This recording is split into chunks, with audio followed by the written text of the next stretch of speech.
ಇವತ್ತು ಇವಳೊಟ್ಟಲ್ಲಿ ಹುಳ ಇದೆ ಅಂತ ನಂಬಿಸಿದ್ವಿ. ಇವತ್ತು ಮಧ್ಯಾಹ್ನ ಊಟ ಮಾಡಿ ರೆಡಿಯಾಗಿ ದೊಡ್ಡಮ್ಮವ್ರ ಮನೆ ಕಡೆ ಹೊರಟೆ. ಯಾಕಂದ್ರೆ ಸ್ವಲ್ಪ ಕೆಲಸ ಇತ್ತು, ಅದಕ್ಕೋಸ್ಕರ.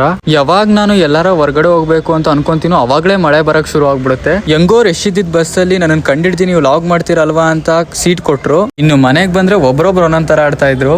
ಜಿಂಗ ಲಕ ಲಕ ಲಕ ಎಲ್ಲ ಏನ್ ಮಾಡ್ತಿದ್ರಾ? ಬರ್ರ ಬರ್ರ ಬರ್ರ ಬರ್ರ ಬರ್ರ ಬರ್ರ.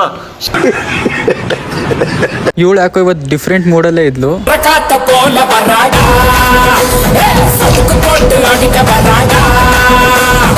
ಈ ಕಾಲದಲ್ಲಿ ನಂತರ ಒಳ್ಳೆ ಹುಡುಗಿ ಸಿಗ್ತಾನೆ ಹೇಳಿ.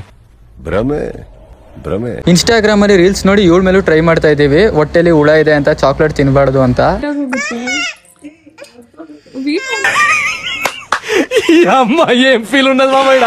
ನೈಟ್ ಇನ್ನು ಮೊಟ್ಟೆ ತರನ ಅಂತ ಇವಳನ್ನ ಕರ್ಕೊಂಡೋದ್ರ ಜೊತೆಗೆ ಕುರ್ಕುರೆ ಬೇಕಂದ್ರೆ ಬೇಕು ಅಂತ ಹಠ ಮಾಡಕ್ ಶುರು ಮಾಡಿದ್ಲು.